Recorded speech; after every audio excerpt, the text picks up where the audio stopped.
안녕하세요, 여러분. 2024년 12월 2일, 일본 프로야구 젠피비의 라쿠텐 골든이글스가 코디 폰스 30의 퇴단을 공식 발표했다. 이에 따라 폰스는 자유계약 신분이 되어 KBO 리그 입성 가능성에 대한 관심이 집중되고 있다.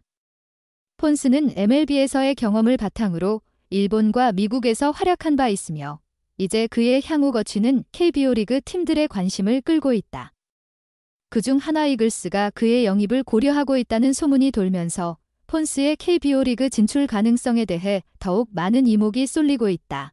폰스는 2015년 MLB 신인 드래프트에서 밀워키 브루어스에 의해 2라운드 55순위로 지명되었고 2020년 피츠버그 파이어리츠에서 메이저리그 데뷔를 했다.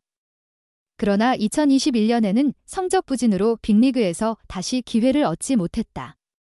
2020년 첫 시즌에서 5경기, 선발 3경기에서 1승 1패, 평균 자책점 3.18로 긍정적인 인상을 남겼지만 2021년 6패 평균 자책점 7.04로 부진한 성적을 기록했다. 그 후 마이너리그에서 활동하며 134경기, 476이닝 동안 24승 34패, 평균 자책점 3.93의 기록을 남기며 잠재력을 보여줬다. 2022년 폰스는 일본 프로야구 니혼엔 파이터스와 계약을 체결하며 아시아 무대에 도전했다. 첫 시즌에서 113구를 던지며 소프트뱅크 호크스를 상대로 9이닝 6탈 3진, 노히트 노런을 기록하는 대기록을 세웠다. 이는 니혼엠 소속 투수로서 27년 만에 노히트 노런이었고 일본 야구계에서 큰 주목을 받았다. 하지만 그 이후 부상으로 인해 시즌을 마친 폰스는 3승 5패, 평균 자책점 3.35로 마무리했다. 2023년에는 10경기 51 3분의 2이닝에 그치며 성적은 더욱 부진해졌다. 결국 니혼엠을 떠난 폰스는 라쿠텐 골든이글스와 계약을 체결했지만 그곳에서도 기대에 미치지 못한 성적을 기록하며 15경기 3승 6패, 평균 자책점 6.72로 불안한 모습을 보였다. 폰스는 일본에서의 실패 후 KBO 리그 진출 가능성이 점쳐지고 있다. 한화 이글스는 최근 몇 년간 외국인 투수의 수급에 어려움을 겪어왔고 특히 2024 시즌에서는 투수진의 안정감이 부족했다. 이에 따라 한화는 외국인 투수 영입을 적극적으로 검토하고 있으며 폰스와 같은 경험이 풍부한 투수를 고려할 수 있다.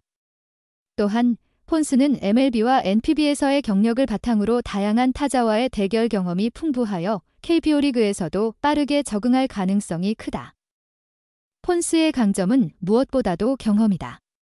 메이저리그와 일본에서의 경험을 바탕으로 다양한 리그에서 높은 수준의 경쟁을 거친 그는 KBO 리그에서도 충분히 경쟁력을 발휘할 수 있을 것이다. 특히 2022년 일본에서의 노히트 노런과 같은 대기록은 그가 중요한 경기에서 중요한 역할을 할 수 있는 잠재력을 지닌 투수임을 입증한다. 하지만 폰스의 약점은 최근 몇 년간의 부진한 성적이다. 일본에서 두 번째 시즌을 보내며 폰스는 많은 부상과 함께 불안정한 성적을 기록했다. 특히 2023년 라쿠텐에서의 성적은 그가 여전히 큰 변화를 필요로 하고 있음을 시사한다. 또한 KBO 리그에서의 새로운 환경에 적응하는 데 시간이 걸릴 수 있다.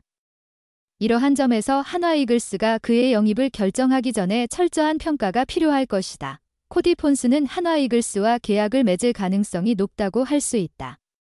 외국인 투수로서의 경험과 잠재력을 지닌 그는 KBO 리그에서 적지 않은 영향을 미칠 수 있다. 그러나 그의 최근 성적과 부상 이력은 여전히 의문을 남기며 한화는 그의 영입을 신중하게 고려할 것이다. 결국 폰스가 KBO 리그에 진입할 수 있을지 여부는 한화의 외국인 투수 수급 전략에 달려 있으며 앞으로의 동향을 지켜볼 필요가 있다. 농담이 아니었다. 그냥 조용히 넘어갈 수도 있었지만 그들은 잊지 않았다. 프로야구 한화 이글스의 투수 류현진 37과 베테랑 선수들이 겨울바다에 입수하며 보강 실패 공약을 실천에 옮겼다. 류현진을 포함해 투수 장시환 37, 이태양 34, 장민재 34, 포수 이재원 36, 최재훈 35, 내야수 안치홍 34, 외야수 최은성 34 등 8명의 한화 고참 선수들이 서해로 모여 겨울바다에 몸을 담갔다. 11일 류현진은 자신의 SNS에 입수 영상을 공개하며 이를 인증했다.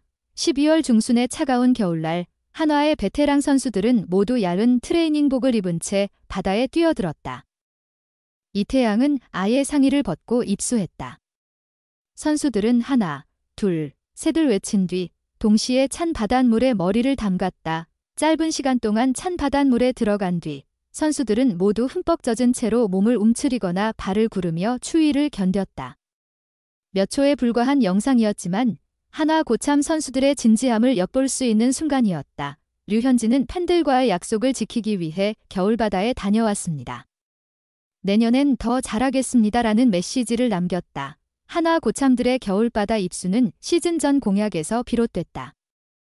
지난 3월 20일 KBO 미디어데이에 한화 대표 선수로 참석한 주장 최은성은 5강에 못 들면 고참들이 12월에 태안 앞바다에 가서 입수하기로 했다고 말했다. 대개 시즌 전 공약에서는 우승이나 5강 진입을 이야기하는데 한화는 5강 실패 시 입수 공약을 내걸어 큰 화제를 모았다. 류현진이 처음 이를 언급하며 5강에 반드시 진입하겠다는 한화 고참 선수들의 강한 의지가 담긴 공약이었다. 개막 10경기에서 8승 2패로 구단 역사상 최고의 출발을 보였던 한화는 그 뒤 예상치 못한 추락을 겪었다. 5월 말 감독이 교체되었고 8월 여름에는 상승세를 타며 5강 진입의 희망을 키웠지만 결국 그 이상은 없었다. 9월부터 힘이 빠지며 결국 8위 66승 76패 2무 승률 465로 시즌을 마쳤고 6년 연속 가을 야구 진출이 좌절됐다. 아쉬운 시즌이 끝났지만 한화의 고참 선수들은 시즌 전 공약을 잊지 않았다. 12월 중순 차가운 겨울 서해 바다로 찾아가 실제로 입수하며 공약을 이행했다. 구단의 별다른 알림 없이 선수들끼리 조용히 움직여 공약을 실천한 것이다. 이 사실을 몰랐던 구단과 후배 선수들은 정말 할 줄 몰랐다며 놀라움을 감추지 못했다. 사실 미디어데이에서 나온 공약은 반드시 지켜야 할 의무는 아니다. 아무 일 없었던 것처럼 넘어갈 수도 있었고 벌칙처럼 보일 수도 있는 상황이었다.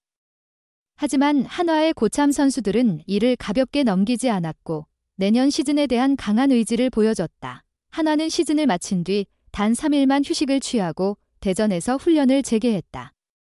일본 미야자키에서 열린 마무리 캠프에서 2달 가까이 강도 높은 훈련을 이어갔다. 특히 최은성을 포함한 고참 선수들이 자발적으로 마무리 캠프에 참여해 솔선수범하며 좋은 분위기를 만들었다.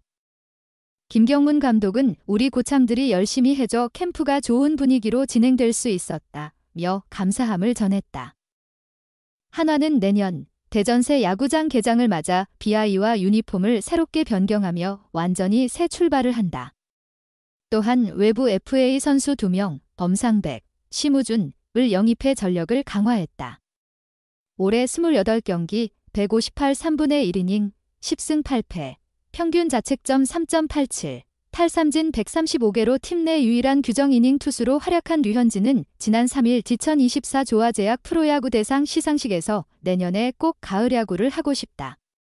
상백이, 우준이가 와서 자리를 잡아줄 것이라고 내년 시즌에 대한 기대감을 표했다. 문동주, 김서현, 문현빈, 황영묵 등 젊은 선수들이 성장하고 있는 한화지만 5강 이상의 성과를 이루기 위해선 고참 선수들이 중심을 잡아줘야 한다.